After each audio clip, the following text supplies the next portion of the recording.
Title: The Fall of Maplewood's Queen. The peace of Maplewood gated community was shattered by the wail of sirens slicing through the warm evening air. A crimson glow pulsed against the perfectly manicured lawns, reflecting off the polished windows of the beige two-story houses that lined the pristine streets. The ambulance, a stark contrast to the quiet affluence of the neighborhood, came to a skidding stop in front of one such home, its tires barely settling before the paramedics flung open the doors.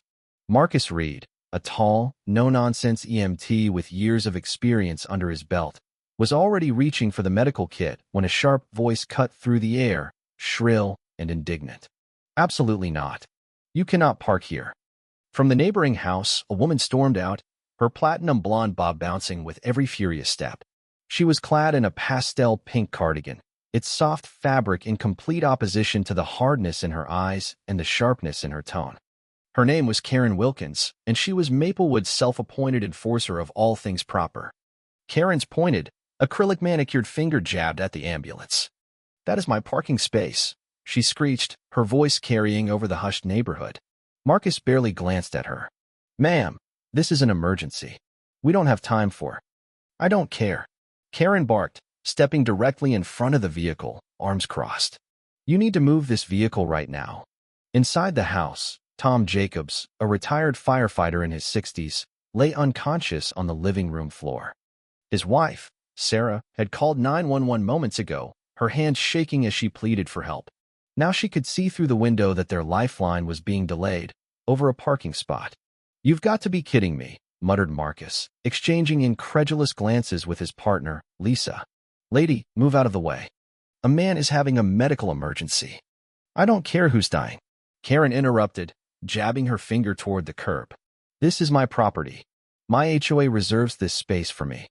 You are violating community regulations." Lisa, already grabbing the emergency supplies, pushed past Karen without another word, heading straight for the house. Marcus exhaled sharply. "If you don't move, I'm calling the police." Karen's lips curled into a smirk as she pulled out her phone. "Go ahead," she sneered. "I'll call them first."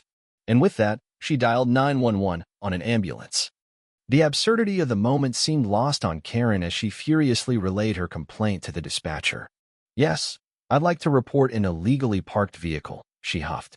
"It's completely blocking my property, and they refuse to leave." There was a pause. Then, the voice on the other end asked for clarification. "Well, it's an ambulance," Karen admitted, her voice laced with exasperation. "But that doesn't matter. They have no right to take my space."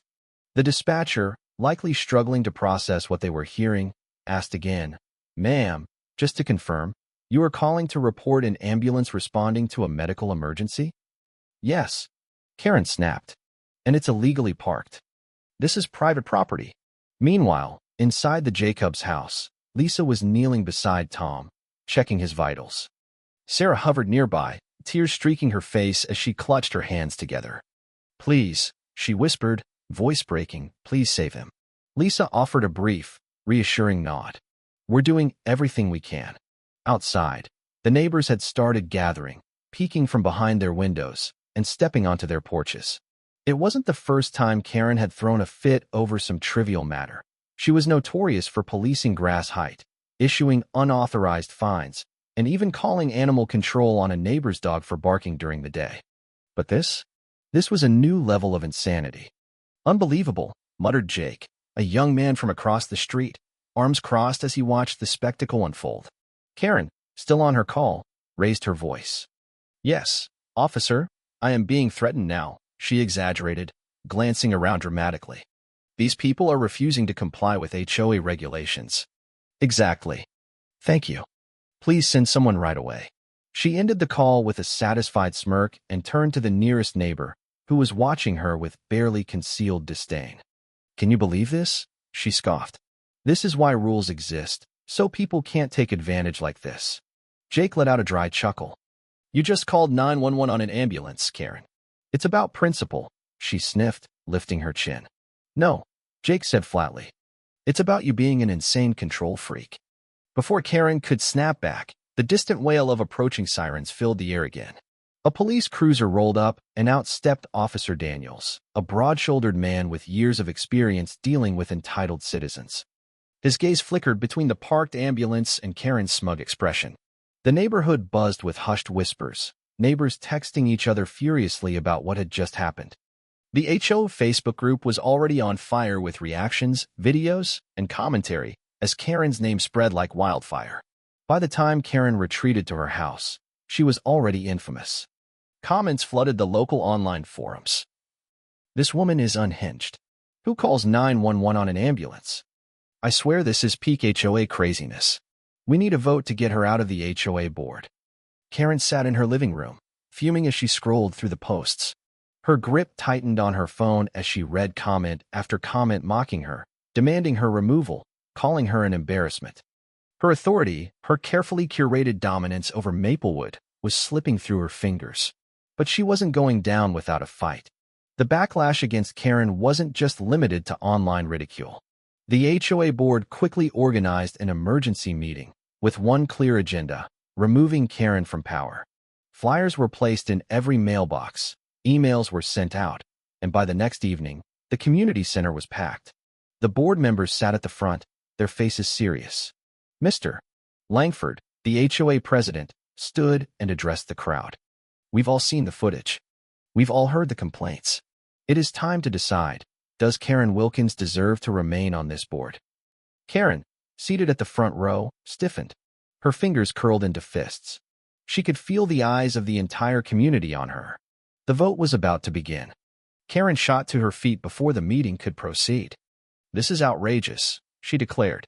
I have done nothing but uphold the rules that keep this community beautiful and orderly. A murmur spread through the crowd, some scoffing, others outright laughing. Langford held up a hand. Karen, we've heard your stance. Now, the community will speak. One by one, residents took the microphone. She fined my grandmother for leaving her porch light on past midnight. She called the cops on my kids for playing with sidewalk chalk. She tried to ban holiday decorations because they were too colorful. Each accusation landed like a hammer. Karen's face turned red, her eyes darting around for support. But none came. Langford straightened his glasses. All those in favor of removing Karen Wilkins from the HOA board? A sea of hands shot up. Karen's reign was officially over. Karen's mind reeled as she stared at the sea of raised hands. Her heart pounded, her breath came in short gasps, and her face burned with humiliation. This was not how it was supposed to go. She was Maplewood's backbone, the one who maintained order, the one who ensured standards were upheld. And now, these ungrateful residents were turning against her? No, she muttered under her breath, shaking her head. No, this isn't right. Langford, standing firm at the podium, cleared his throat. The vote is clear. Effective immediately, Karen Wilkins is removed from the HOA board. A ripple of applause broke out, growing louder as residents turned to each other, some even high-fiving. Karen's stomach twisted at the sight of their joy. How dare they celebrate her downfall? She clenched her fists so tightly that her nails dug into her palms. This isn't over, she seethed, her voice barely above a whisper. But the words felt empty even to her. Jake, who had been filming the entire thing from the back of the room, smirked. Oh, but it is, Karen. He panned his phone around to capture the crowd's reaction. You're officially done. Karen's eyes locked onto him with pure venom. You think this is funny? She snapped, her voice rising. You think you can just mock me? Jake shrugged. I don't think. I know it's funny. And so does the internet. Karen's blood ran cold as she realized what he meant. The videos. The Facebook posts. The neighborhood chat groups. The whole world had seen her fall from grace, and now she was a joke. A meme. A cautionary tale of HOA tyranny. She turned on her heel and stormed toward the exit, but the second she stepped outside, a new horror awaited her. The local news van was parked just outside the community center. A blonde reporter, microphone in hand, perked up at the sight of Karen. Ms. Wilkins, do you have a statement regarding your removal from the HOA board? The camera operator swung toward her, red light blinking, recording her every movement. Karen stiffened, her mind scrambling for a response. She couldn't let them paint her as the villain. She had to take control of the narrative. I was unjustly targeted, she declared, mustering her best authoritative voice. I was merely enforcing the rules to maintain the quality of our community. But these people, these lawless individuals, want chaos. They don't respect order, they don't value discipline. Ma'am, the reporter interrupted. You called 911 on an ambulance. Karen's mouth snapped shut. A few feet away, Jake let out a bark of laughter. Yeah, Karen, explain that one. I was upholding the rules, she insisted, her voice rising. If we let one emergency vehicle park wherever they please, what's next? Fire trucks? Delivery vans? This is how societies fall into ruin. The crowd, which had followed her outside, burst into laughter. Even the reporter seemed to suppress a smirk. So, just to clarify, she said, you believe following parking rules was more important than allowing paramedics to save a man's life? Karen's face turned an alarming shade of red. I was ensuring fairness. Fairness. A new voice cut through the chatter. It was Sarah Jacobs, stepping forward, her face tight with controlled rage. You delayed my husband's medical care over a parking spot. He could have died, Karen. A heavy silence fell over the crowd. Karen shifted uncomfortably, her eyes darting away. That's not my fault, she muttered. Sarah took another step forward, her voice shaking. Oh, but it is. And you're going to have to live with that. Karen swallowed hard. The weight of her actions pressed on her chest like a boulder. For the first time, doubt crept into her mind. Had she gone too far? The reporter turned back to the camera. And there you have it, Karen Wilkins, removed from power, defiant in the face of overwhelming backlash. Reporting live from Maplewood, this is Linda Carter, Channel 9 News. The camera clicked off, and the crew packed up, leaving Karen standing there, trembling with rage and humiliation. Karen retreated to her home that night, slamming the door behind her. Her house, the biggest on the block, the one she had once ruled from, now felt like a prison. She paced back and forth in her living room, scrolling through her phone. Everywhere she looked, there were videos of her downfall. Karen Wilkins, the HOA tyrant who called 911 on an ambulance. HOA Karen gets what she deserves. The internet reacts to Maplewood's worst HOA president. The comments were merciless. She deserves this. I hope she gets fined for breathing too loudly. This is what happens when power goes to the wrong person's head. Karen's breathing grew erratic. She threw her phone onto the couch, her hands gripping the edge of the counter as she tried to steady herself. No, she would not let them win. She wasn't done. She stormed into her home office and yanked open a drawer, pulling out a thick binder labeled HOA Regulations, Enforcement Protocols. Her fingers flipped through the pages with manic determination. There had to be something, some technicality, some obscure bylaw she could use to claw her way back into power. Then she found it. An emergency reinstatement clause. Her lips curled into a smirk. If she could argue that Maplewood was falling into disorder, if she could prove that her leadership was needed, the board could be pressured to reinstate her. Her plan was set. She would make them beg to have her back. The reign of Karen Wilkins was not over yet. Karen's fingers trembled as she clutched the HOA binder to her chest, her mind racing with possibilities. The emergency reinstatement clause was her last hope. If she could just prove that Maplewood was descending into chaos without her leadership, she could force the board to bring her back. She sat down at her desk, flipping through the HOA bylaws again. There were regulations about noise complaints, property maintenance, unauthorized vehicles. Surely, she could use these. All she needed to do was stir up just enough disorder to make the board need her again. Her first target? The neighborhood's visitor parking lot. Under the cover of darkness, Karen crept outside, her heart pounding in her chest.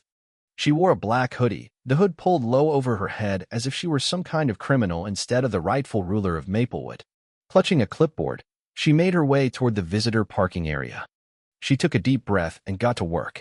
First, she placed fake violation notices on every single car in the lot. Unauthorized vehicle, subject to towing. Then, she loosened the bolts on the neighborhood's decorative street sign, making it wobble dangerously.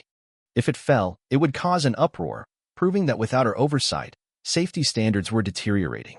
Finally, she took pictures of minor infractions, trash bins left out too long, Christmas lights still hanging in March, a mailbox slightly crooked. These, she would email to the HOA board with a strongly worded letter about how Maplewood was falling apart without her. By the time she snuck back into her house, She was practically giddy. They'll see. They'll all see. The next morning, the neighborhood was buzzing, but not in the way Karen had hoped. Who the hell put a fake violation on my car? Jake shouted from his driveway, holding up the bright orange paper Karen had left. This isn't even a real HOA notice. I got one too, a woman down the street yelled. This is ridiculous. Sarah Jacobs, standing at her front porch, narrowed her eyes as she read hers. This has Karen written all over it. She's banned from the board. How is she still doing this? The neighborhood chat exploded with messages. Anyone else gets a fake violation? I saw someone messing with the street sign last night. Bet it was Karen. We should check her security cameras. Within minutes, Jake, along with a few other neighbors, pulled up to Karen's house on their home security systems. And there she was, caught in the glow of a porch light, clipboard in hand, sneaking around like a rogue operative. Jake burst out laughing. Oh my God, she's actually sabotaging the neighborhood to get back in. Sarah wasn't laughing. She pulled out her phone and called the police. When the squad car pulled up to Karen's house later that afternoon, she was inside drafting a long-winded email to the HOA board, detailing how disorder had taken hold of Maplewood in her absence. She had just typed the words emergency reinstatement when a loud knock made her jump. She rushed to the door, smoothing her hair as if she could still present herself as the composed leader of Maplewood. But the second she saw Officer Daniels standing on her porch, arms crossed, her confidence faltered. "Ms. Wilkins," he said, voice laced with exhaustion. "We need to talk." "What is this about?" she asked, feigning innocence. Daniels sighed. "Karen, we have security footage of you tampering with neighborhood property and issuing fake violation notices. That's harassment and vandalism." Karen's face twitched. "I was merely ensuring order." "You don't have the authority to enforce anything anymore," he interrupted. "And based on the complaints we've received, if you keep this up, you will be facing criminal charges." Karen's breath hitched. You can't be serious."